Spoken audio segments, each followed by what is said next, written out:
explain the phantom laughs in the background. We have an audience today. We have a guest. An audience, right. We're recording in front of a live studio audience. Broadcasting WBAH to our the live show. audience member, singular. We sold one ticket. All right, today we have Miss Ashley Frazier in the studio. Today is the DFW Witchy Bazaar. We've talked about it before, but they're doing another one for the summer solstice celebration. Yes. So she's with us to go to that, and hopefully, and we think it's going to impact her as heavily as the first one did us, which was a big difference. I have been talking to a lot of the women on who are going to be at the Witchy Bazaar today. Nice. A lot of the vendors and the curators and everything. And they're the sweetest people, and I can't wait to see them today and just be like, hey, I'm that one that's been really spamming your feed with, like, listen to our podcast. Well, and everybody's so nice. Everybody's really nice. Everybody's really, really, really nice. And it's just, I don't know, it's a very positive environment. Mm-hmm. We left on a positive high. And I hope that we do again today. I think that we will. I think we're going to be kind of riding that vibe. And our plan, we'll see if it works out this way, we're going to try to do kind of a little follow-up episode. Yeah.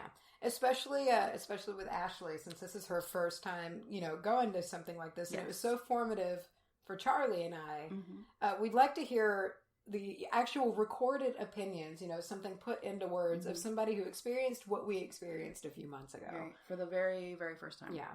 But other than that, we're actually going to do 2 topics again, like we usually do. Charlye, what are you bringing to the table today? I'm going to be talking about some oracle cards. Fancy.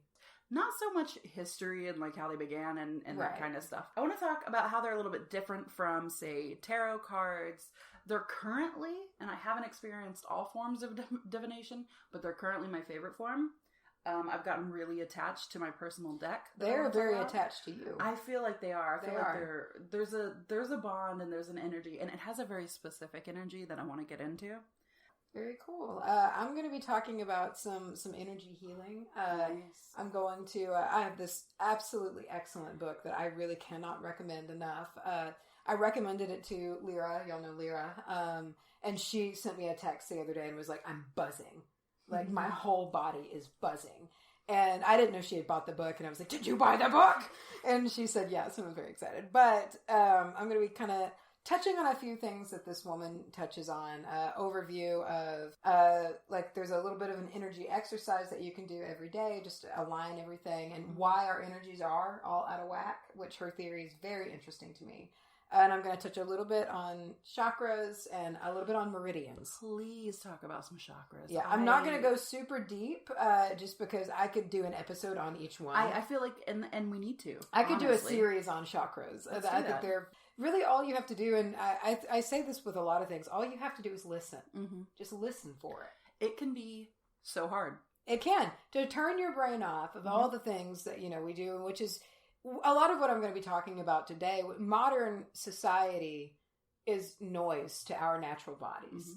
Mm-hmm. And 200 years or so, we've evolved from living with nature to completely apart from it in a technological world that our bodies haven't caught up to handle. Mm-hmm. And so that's what I'm going to be kind of doesn't work that quickly. It doesn't. And so that's why we're all fucked up right now. And that's why depression and anxiety is rampant, and so that's what this book is really all about. So I'm going to be talking about it. I've never met the woman. I don't know her from Adam, but I think that everyone should have this book. Mm-hmm. I really do. We'll put a link to it if there's a website or an Amazon. It's on Amazon. You want to tell us about your shit? No. I want to end the podcast right now. Just right now. All right. So every day I draw a card, right? It's called a daily draw. Yeah, it's like the runes. It's exactly. And a lot of the times I don't have a specific question, because I don't want to every single day sit in front of these cards and say, what's my day going to be like? Or have a specific question. Yeah. It's just like, what's something that I should keep in mind today or I should know? So I just kind of project that energy at the cards, shuffle them, spend some good time with them. These cards have become like a personal entity. It's almost like sitting down with, like, it, when you're not alone in a room. I know exactly what you're talking about. That's how the runes are. That's how it feels. It's not a deck of cards. And they demand respect. It's a like they're sitting over here next to me and I'm just, they're listening. Mm-hmm. They're listening to what we have to say. But it's going to be a very broad and general form of advice or whatever it needs to tell you. Whereas a tarot deck, and we've all seen like the tarot deck spreads, which are beautiful, amazing. I have such a I'm very I want to look for a tarot deck today. Yeah. I've always just thought that they are so fucking beautiful. They're beautiful, and they're also they're blunt. And the difference between a big difference anyway between the tarot and the oracle is the oracle's going to give you that broad sense of kind of keep this in mind or whatever, whereas a tarot deck is direct. It can be specific as you'd like. Mm-hmm. Very direct. Mm-hmm. Oracle, broad. And it's all about kind of receiving and interpreting that energy. I've always heard, and I don't know if you've heard this too, that you're supposed to have your first deck gifted to you. Have you heard that? I have heard that. I've heard that you're supposed to have every deck gifted. Like, you're not supposed to purchase it. Interesting. And I did purchase mine. I did because I just did. I have heard that. I don't really know so much the meaning behind it. It's supposed to be, it has to do with like it's choosing you. Yeah. You know, it's choosing you, and I feel like essentially it did, just like how, you know, I bought my own runes, but they chose me, and exactly. You obviously had a connection with these. I did. Yeah. I kind of got these because I was like, you know what? I didn't get any oracle cards at the Witchy Bazaar. I really want some. It awoke something in me, and I knew that this was a tool I wanted to work with. You wanted them that day, because that was why I went to talk to Wendy. It was because I went to ask her. I didn't know you had already talked to her. Mm-hmm. I asked her how much those cards were, because there were no price tags. Mm-hmm. Or that I could see anyway, and so that was the whole reason. So it's that you were interested even then in them. Yeah. So I went to a place that I knew was going to have them, and I went in, and there were so many oracle card decks. Oh yeah, that's overwhelming. And that's actually a thing. Is in a tarot card deck, you have a very specific number. I think it's 78 is the number. Whereas an oracle card, every card is different. It can be interpreted any way. There's no set number that you have to have. The deck that I have is the Animal Spirit Guidebook. It's gorgeous. It's absolutely wonderful. It's one of the decks from Kim Kranz, and she has amazing tarot decks. She has a bunch of different oracle cards, and her art style is very specific, and it's so pretty. And I picked it out of all these other ones. And I even did this thing, like, or I went to get it, and I was like, no. And I, like, got the one behind. I was like, that one... This is the one. This is the one. So I feel like they did choose me. Yeah. You know, maybe this is stupid. I don't think people just like randomly gift people a lot of things. Yeah, no, that was kind of something that I thought. So, I mean, essentially you have to ask for them. And is it a gift? If I went to you, count, and who's, you know, a lot of people aren't going to feel comfortable walking up to somebody and be like, hey, can you buy me this, you know, thing? And if you give them money back, aren't you essentially just paying for it yourself? Yeah, that's what I'm saying. You're just buying through extension, you know, at that point. I feel like there's a lot of history to it, and I feel there are probably some diehard fans that are like, oh, that means that nothing you're doing is correct. Yeah. I don't feel that way. Yeah. And I think it's all your intention, and it's how you feel things. If you're listening to this right now and you're like, oh, that's a bad sign, sure, that might be important to you. But it wasn't to me. Yeah. Or not important. It's just, I feel like it has to do with the relationship you form with your tools more than the ceremony that you place on obtaining your tools. I think so. But this specific deck, I want to talk about its energy. It has been so interesting to watch it develop into its own. It was like meeting someone who you don't know anything about. It's a blank slate.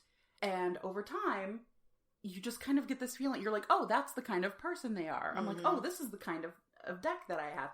It is a ass-kicking... It's tough love. It's a tough love deck. It has told me things before that was like, almost in a blunt way. And the thing with oracle cards is a lot of them tend to be very on the positive side of things, like good things or happy things are coming. But this particular deck, the way I've drawn, it has been like, you need to look at yourself and you need to stop what you're doing. Stop it.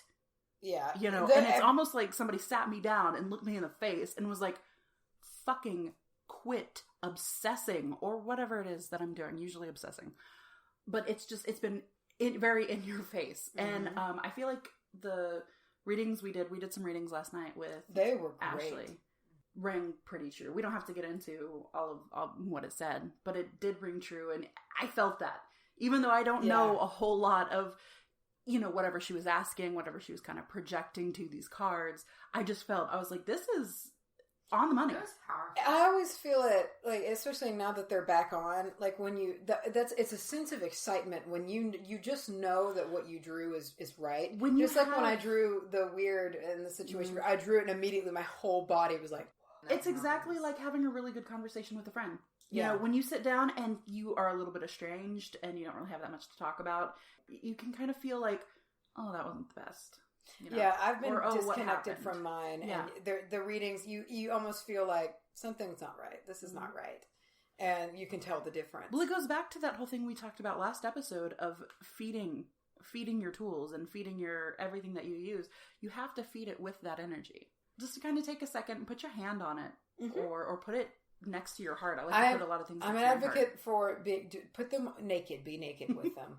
It's so primal. Just loves being naked. That is not wrong. I love being naked. Pretty much. Yes, that's true. But there's something primal about it, and it's skin. It's like skin to skin contact. Yeah. And I do it with my runes, and they're bones, so that's like.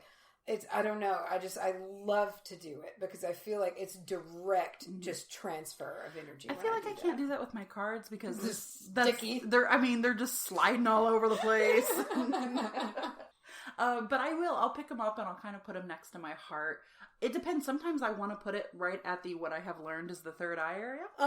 And you just kind of almost like when you put your when two people put their foreheads together, like you and Yaxin when you did your guided meditation. It's just that closeness.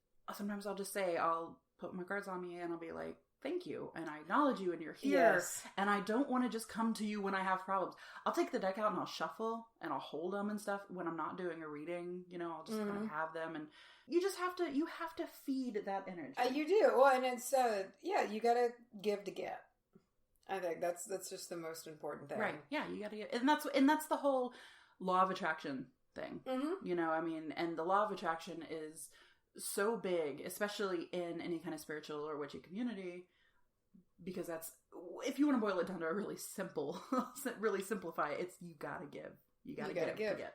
And don't just give to get. Because there's a big difference in it's a selfishness. Exactly. Or just, I'm going to give this person a gift so they'll give me a gift on my birthday or whatever. Exactly. Yeah, you have to turn that ego down.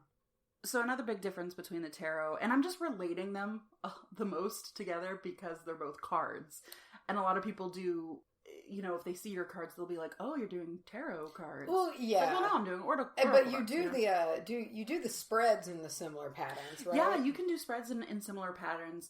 What I like about oracle cards, again, is it's so loose. You have free range. You can roam around. So it's the yearly spread. I think you can do a yearly spread in tarot as well. I could be wrong on that.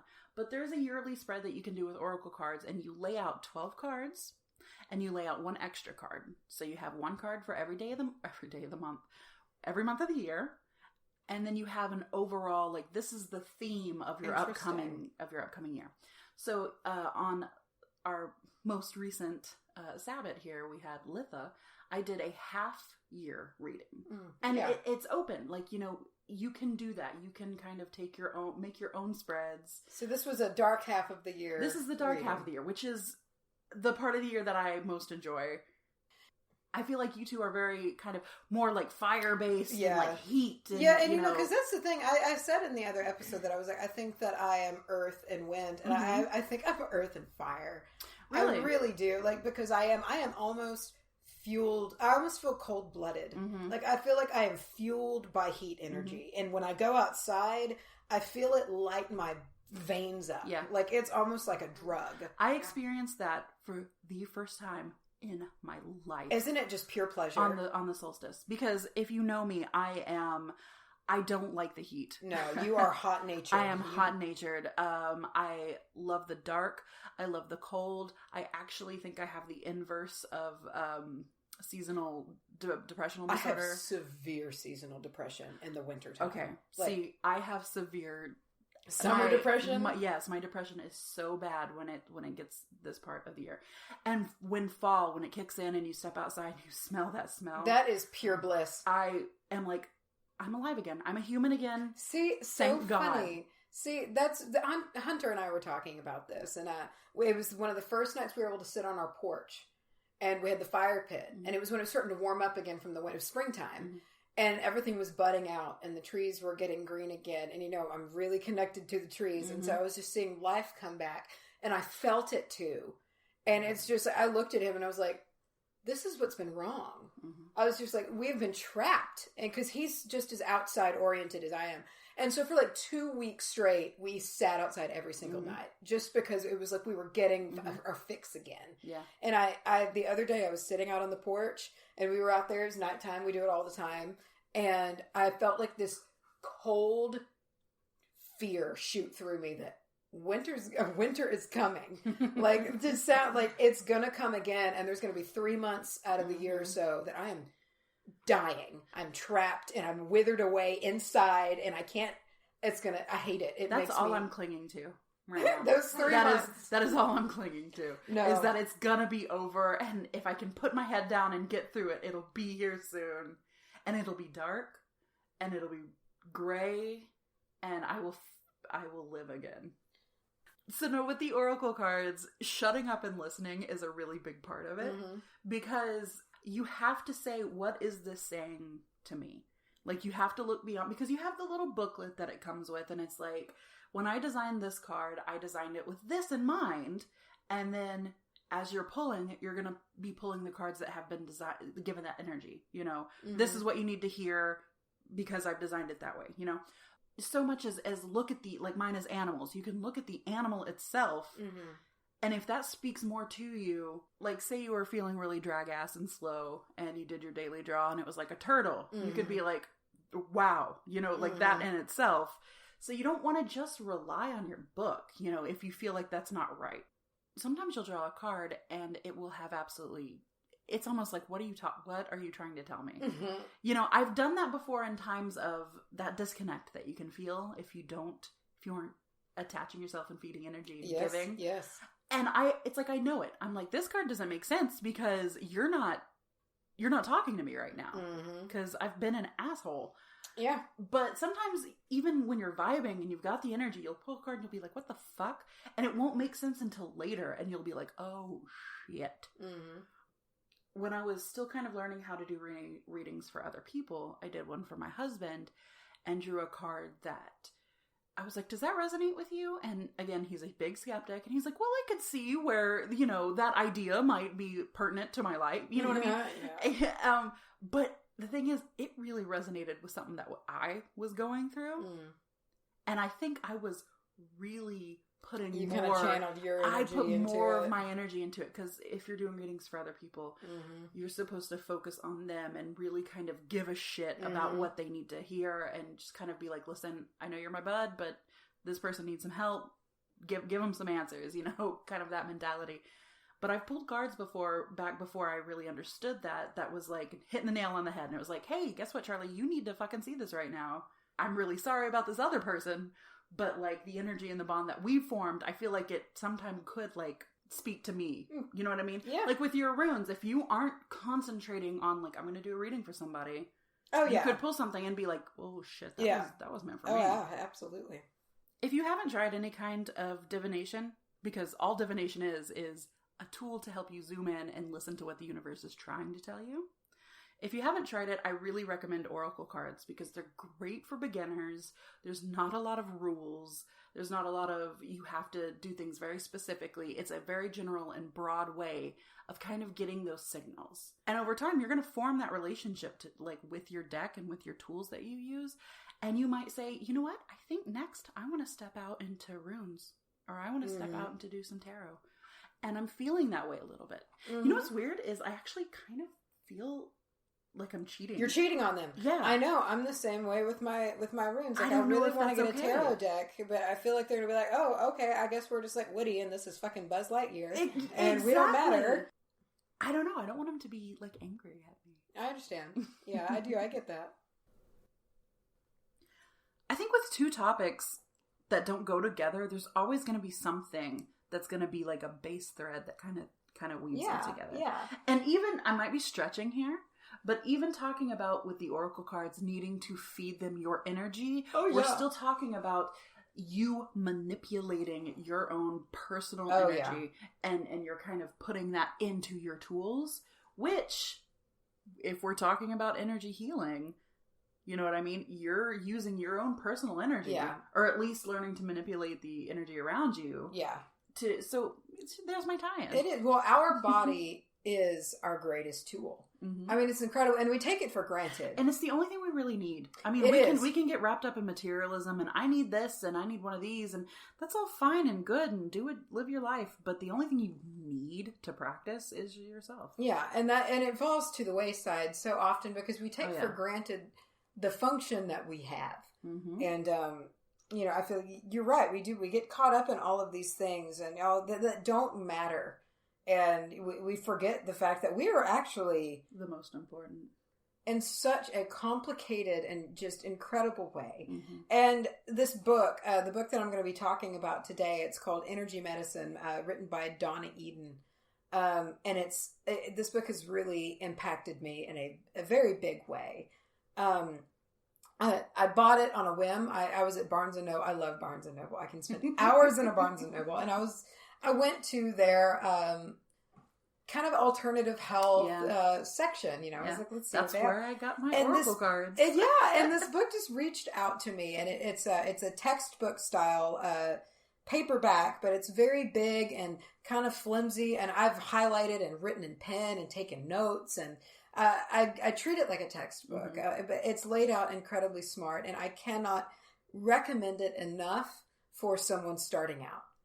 We'll drop a link to the Amazon. We will. And I promise, I don't know this woman, or I'm not just this is just really a great... Is she paying you, Macy? I know. I really, I'm that... Could she be paying you, Macy? I wish. I'm that impressed with it. I really am. And it starts out, and I touched on this earlier, about why our energies are scrambled. And that's the word that she uses. Why they are so... We don't feel right. Why we have so much anxiety in the world and so much depression and just overall discontent, OCD, just different disorders like that. And she touches on the fact that we're animals, first of all. And essentially we have removed ourselves from our natural environment, the planet, the earth, and a span so quickly of the human development that our bodies and our energy systems have not adapted to it. So within, say, for instance, 200 years, we have come to this modern style that we know, and we're not so heavily involved with nature as we used to be. And it's just like taking an animal out of that. And our body, our energy systems don't know what to do anymore. They don't have the purpose that they used to. And so they're just very confused. And that's how she starts the book, saying that why it is important to do these things. And she was actually very ill and wound up moving her whole family to a very remote island. And they lived there for years. And she talks about when she came back, how she could feel that it wasn't right. And she could taste the chemicals in all the foods. And, just this oversaturated sense, And so this book is touching in on the different energy systems to balance them in a way that we can exist in the world that we live in today in harmony, because it is different and we are not wired for this technological world. And we don't even have the same clock with nature anymore. We have electronics in our bedroom at night, which mess with our internal clock. It's just, we're ignoring what's important. And I've said it, I think 3 times this episode already. It's the same thing. Shut up and listen. Yeah. And that's what this is about. Realize that this might not be something that's just, it's this. No, it's an internal problem. And you can fix it. And so it involves different energy exercises, and there's diagrams, and she walks you through all of them. And one of them is, she calls it the 5-minute energy routine. And I was going to kind of describe it, but that's kind of difficult to do without being able to show, the pictures and everything like that. But this is like a daily... It's a daily thing. And I either do it in the morning before work, or if I'm sluggish when I come home to eat lunch, I do it then. And it's quick. And you can feel it wake you up. You really can. And it focuses on certain like pressure points, different things like that. And they all kind of touch on different things, but it gets you, she says, gets them humming. And one gets them flowing in the right direction, because sometimes and everybody knows what it feels like, and they might not necessarily think, oh, my energies are backwards. Yeah. But when you're feeling sluggish and you have no drive, you have no ambition, nothing. You're just not on your game. Exactly. You don't have that. It's possible your energies are backwards. And it's making you, it's pulling you down. And so different things to get them moving forwards, to get them humming in a harmonious way. And humming is a good word because... Oh, we got a dog. We got a dog. Hey, that's my dog. It's Dovahkiin. Dovahkiin. And let's launch into a speech about dogs for a while. No, I don't even remember what I was saying. I don't either. Oh, humming, I think is a good word. Because you did say something about a friend of yours that you had recommended the book to. Yes. And she wrote you, and didn't she say that? She said, I'm buzzing. I'm buzzing is what she said. Yes, I told her about this book, and because I really am. I'm recommending it to everyone because it's so easy to learn, and it doesn't take long to activate these things and wake them back up again, and I feel more in touch than I've felt ever.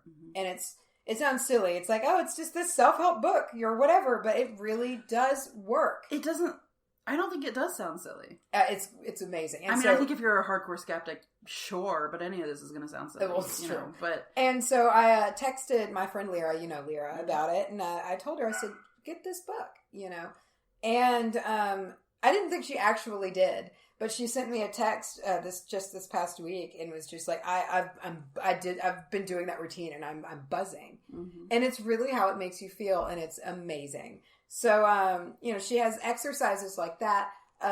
She goes very deeply into the chakras, the meridians, which I wasn't super familiar with the meridians before reading this book. I was going to ask you, because I've heard of them. Yeah. I've heard the word, and I knew it had something to do with our bodies and energies. Yes. So there are 14 meridians that run through your body, and they go with specific organs. I mean, so there's the central and the governing, but then other than that, there's, your bladder, your kidney, your heart, and they all have certain pathways on your body that you can trace, and that helps them with the guidance of the energies in your hand to get them flowing well. And they pass through those organs. And so a lot of that, it's just to kind of keep your body in sync and energy moving and the organs functioning good. And it's been really interesting to be tracing them, because if you just tune in, it just feels like you're just almost like a mechanic. You're just really just kind of getting things moving right. And it's very interesting. She even puts times in. So there's a yin and a yang, essentially time of day for each of the meridians. So one of the examples that I thought was the most interesting is from 3 to 5, the bladder meridian, which runs down the back of the spine. It's a very important meridian. It runs really throughout the body. It runs all throughout the spine, is at its highest peak. And that's the time of when, it's really working on kind of healing the body and getting everything good. And the yin at that time is the lung meridian. And that is, meaning that they're functioning at their weakest time of the day. You're getting less oxygen. So essentially that's siesta time. And all over the world, people take siestas 3 to 5 before getting ready for nighttime duties, and when you're living more closely with nature, there's a lot of stuff to get done before bedtime, And, so I thought that was really interesting, but she goes very deeply into the chakras as well, really explaining them, and what makes her so interesting, and you can believe it or not, but she's a clairvoyant. She can see energies, she says. So, and talks about them just being these beautiful arrays of color, and she can see blockages and all of these things, and if that's true, which she. So far, the exercises that I've done really have activated me. And so I don't just want to think that she's a hack. It essentially gives her an X-ray perspective into all of this. And she describes things, and the way that she describes chakras is in such a deeper, more interesting way. And it goes against a lot of the things that you commonly hear, because traditionally when you see chakras, you have your colors. The root chakra is red, and they're all assigned, and she says that there's 7 layers to every chakra. There's 7 chakras and there's 7 layers to each one. Okay. And not everyone's colors are set in stone like that.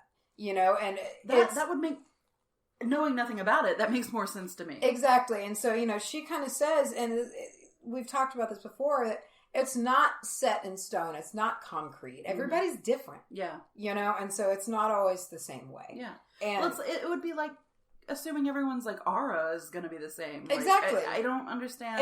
And you know, and I believe she says this in here. It's a thumbprint. Your energy system is unique to you, and it's different for everyone. And so that's why. And you know, she says in here some things. You know, you'll know when you got it. You know, because and you do.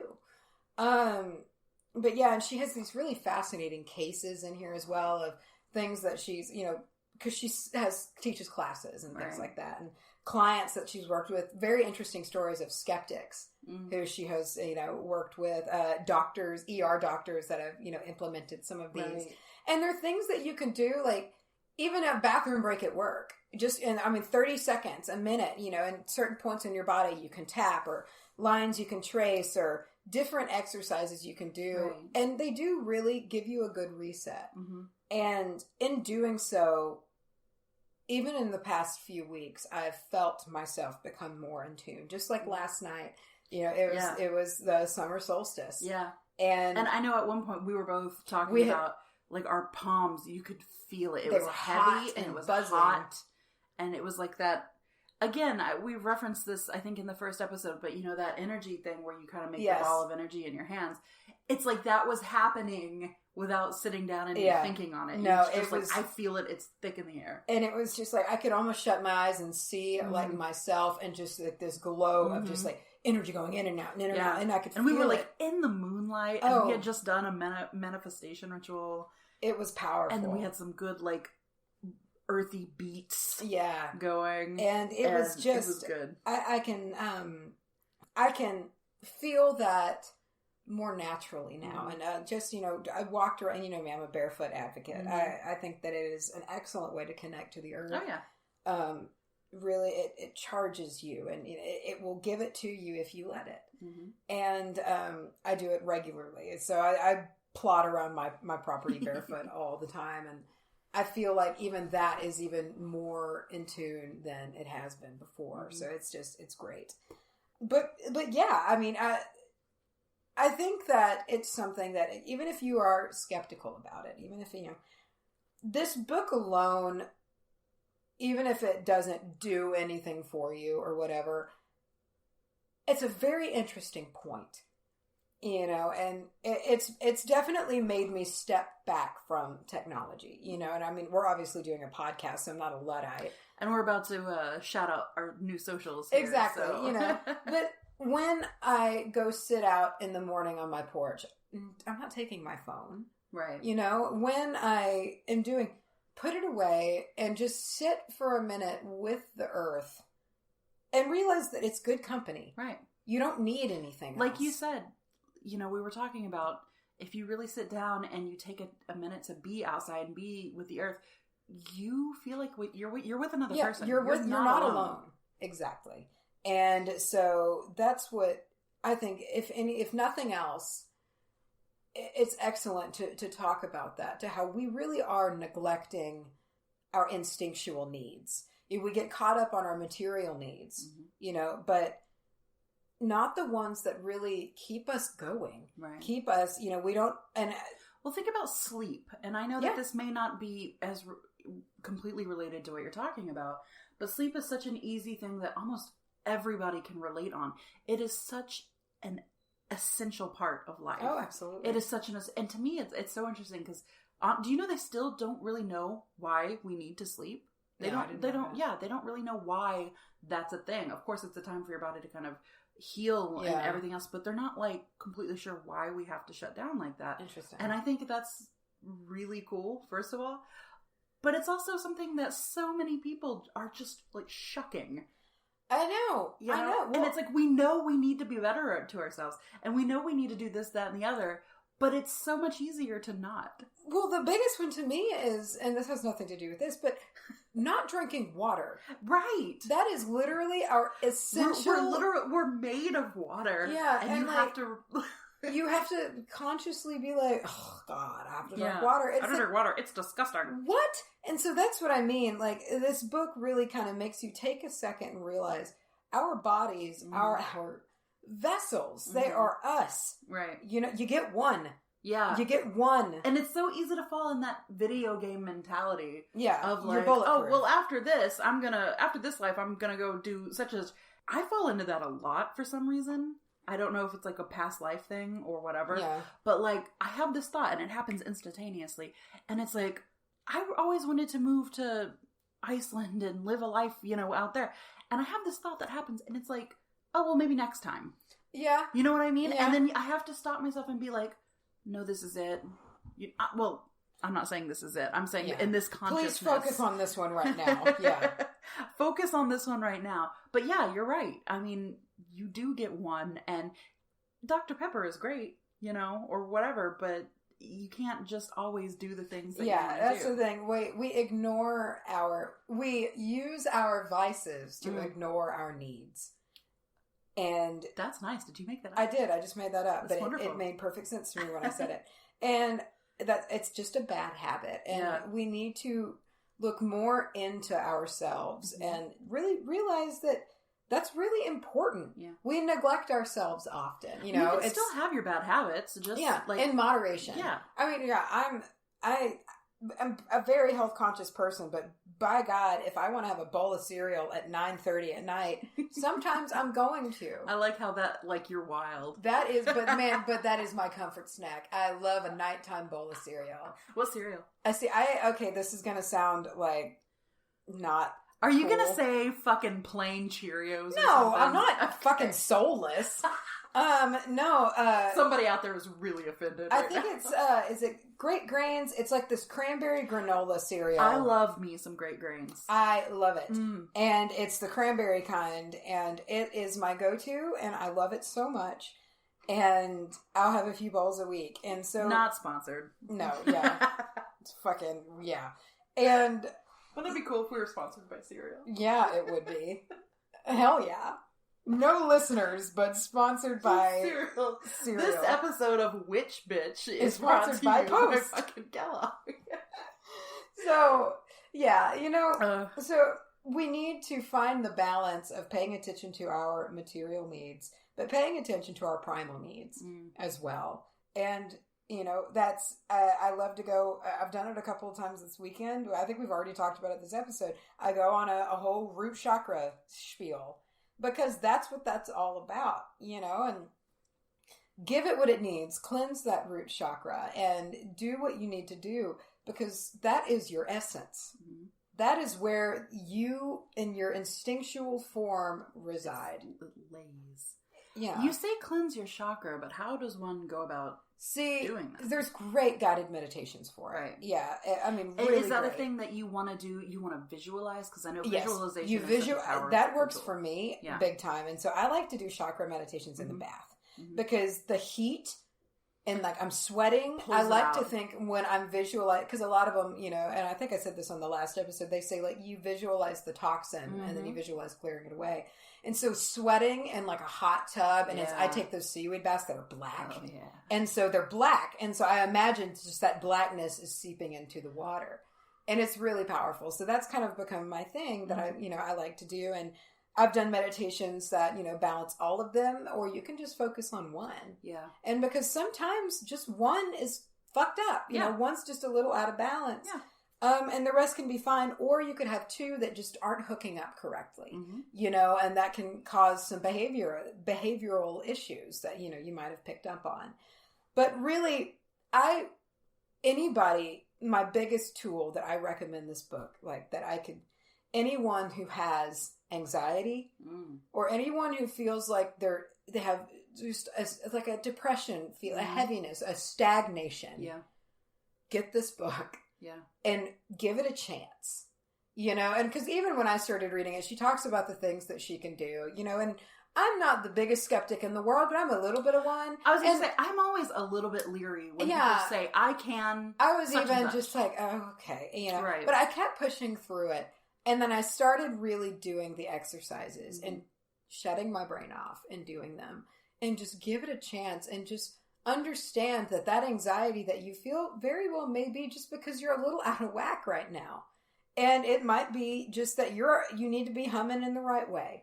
And so, you know, of course, I'm not an anti-medication person. Right.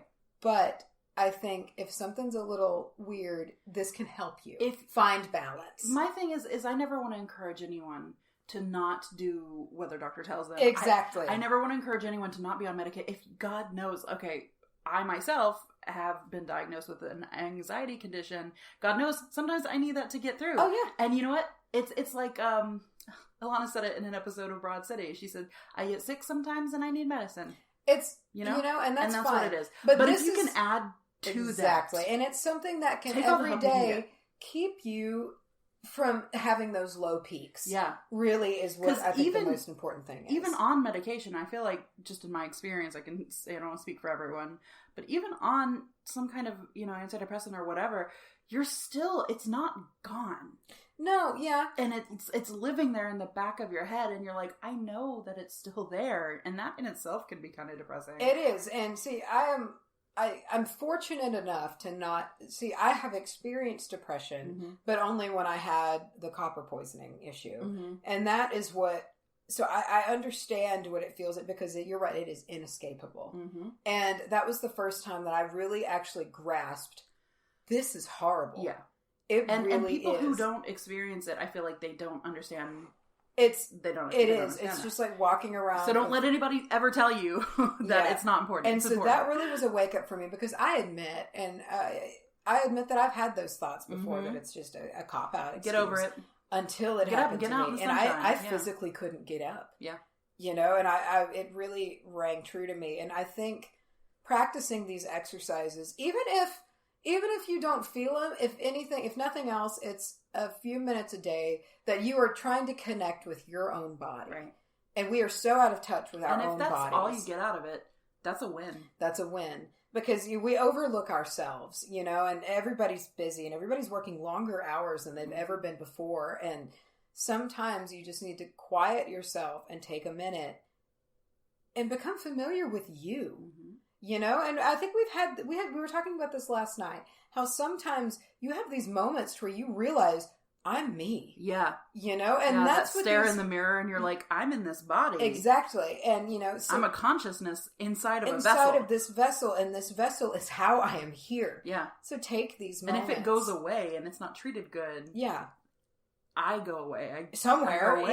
Yeah. And so just take care of it and take a few minutes a day to touch your skin and trace these lines and balance these balls of energy within your bodies and make it a habit. Right. And it just make it a part of your day. And I believe, because it has done this for me, that it will help keep you from those low points. You will still feel stress, but there's things in here to help you deal with that and curb it before it gets bad. And really, I think that's what the true use is. But I'm all for energy medicine. I don't think that it's going to cure you, but I think it is going to absolutely... Can we put that disclaimer out there? But it is if you're sick, you get help, but it's an additive. Yes. And it's also so important for your mental state. Hugely important for your psychological welfare, in my opinion. But yeah, absolutely. It's a like you used the word several times. It's a tool. Keep it in your tool chest if if you're feeling sluggish. And it's a tool that you always have on you. You do. You don't have to carry it anywhere. It's with you. Yeah, and once you know where all of these things are and the points and where you can do it anywhere. It's knowledge that you can take with you anywhere you go. What's really something is kind of resonating with me, and I'm really feeling it the more we talk about energy healing in the way of meridians and putting your hands on your skin and everything. I've talked about the, kind of healing with my hands, a massage therapist, all that kind of stuff. I've always felt that, like, in other people. Oh, yeah. And maybe even myself, like, working on someone. I have massage therapists, they'll talk about this kind of crap all the time. But it's like, you'll be working on someone and you'll feel these emotions. Yeah. And you'll be like, these things are syncing up. Yeah. Like things are falling into place. I bet. Yeah. It's really cool. Yeah. So it's really great. It's definitely something that I'm going to continue pursuing. Yes. I think and I'm going to get this book. You should. I'm going to get this book. You really, really should. And it's put me on what I think is going to be a very large focus for me. It's something that feels right. Yeah. And it's really affected me deeply, especially since, I'm not going to, I don't know. I say that I have empathic tendencies, but I don't know if I'm like an empath, But being able to already have these emotions hit so deeply, learning how to process them in a way that's not so raw has been very interesting. Right. And to kind of understand that I am feeling these things because this is how it works. One of my professors in college had an incredible saying, and it's trying to come to me right now, and I cannot remember it. And I'm not going to get it exactly, but it was just like, truth will still stand when the world burns. I saw someone who explained it really well, and this is going to be hard because this is not in visual format, so I'm going to try to explain it. But I heard somebody say, you can lie to me here, and pointed to their ears. And then he said, you can lie to me here, and he pointed to his heart. He says, but you can't lie to me here. Right there on that third eye. Right there on the third eye. And even in that moment, I was like, oh shit, yeah. Mm-hmm. Yeah. No, it's, that's a good, I've actually never thought about that before. But that is something people come to me when they need, I'm not going to say advice like I'm a wise person, but when they have a situation that needs a good, talking through. Yeah. Because sometimes that's how you solve things, is talking through them. It's hard to find somebody who wants to do that. I love it. A lot of the times I'll go to people and I'll be like, I am burdening them. No, I actually really love feel it. That way with you. The only thing that it does do is that I am wiped out when it's over. Mm-hmm. I really Well, think about John Coffey. Exactly. After he did his thing, and that's how I feel after some energy healing. You breathe that bad shit out, and you got to go take a fucking nap. Yeah, yeah, and it is kind of like that way. Like afterwards, and because I really do care, and I put a lot into it, and so sometimes even after like when Ashley and I talked, and it was a very, very good conversation. But even after it was over, I was just like, I gotta take a break, just because it's a lot to process. So anyway, I don't know how we got on this topic. I don't either. But it's been good. It's been good and organic. It's nice organic. I feel like even if we barely touch on the topics we're supposed to touch on, and then we just have a good organic conversation. I think that's good. That's good. That's great. I think it's great. But anyway, so I think we can bring Ashley back in. I think we can bring Ashley back in. Yeah. Before we do, I'd like to take some time to shout out some very important socials that we now have, and you can now connect to us on. So we have at @WitchBitchAmateurHour on Instagram. Our Twitter is @BitchHour. Find us on Facebook @WitchAmateurHour.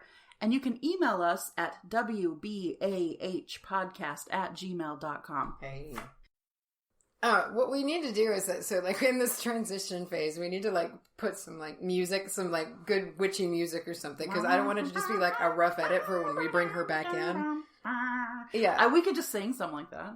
Are we supposed to be recording? Yeah, I am recording. Oh, okay. I wanted everyone to know, so if they just randomly be like, all right, we're going to bring Ashley in. Ashley here. We should have some elevator music or something. Yeah, we'll put something in.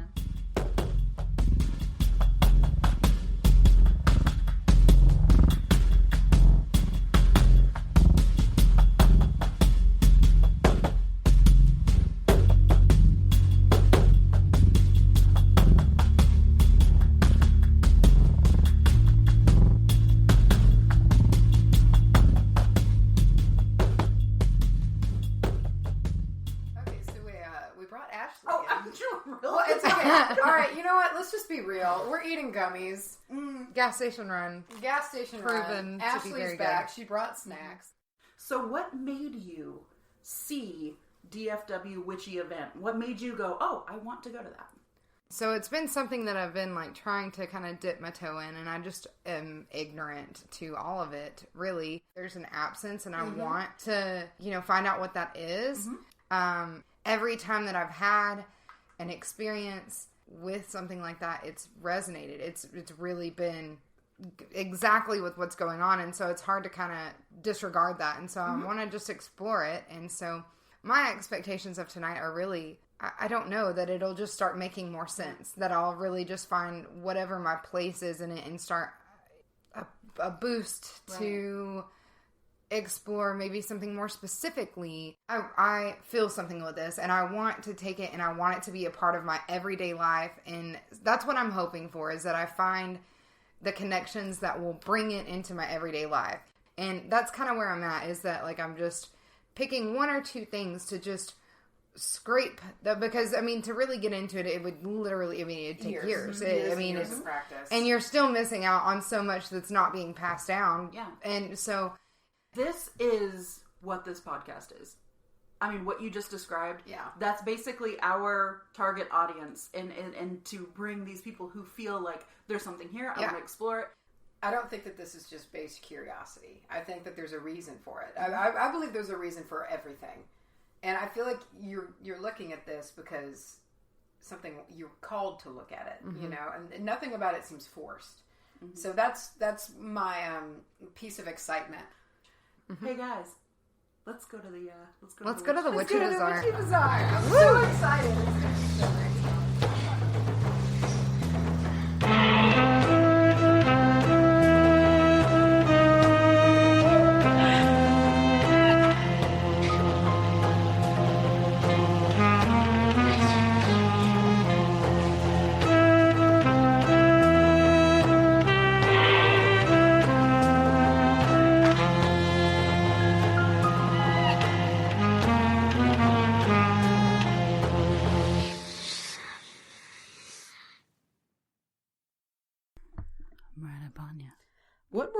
What about a bunion? What did you say just now? I said I'm right up on you. I got a bunion.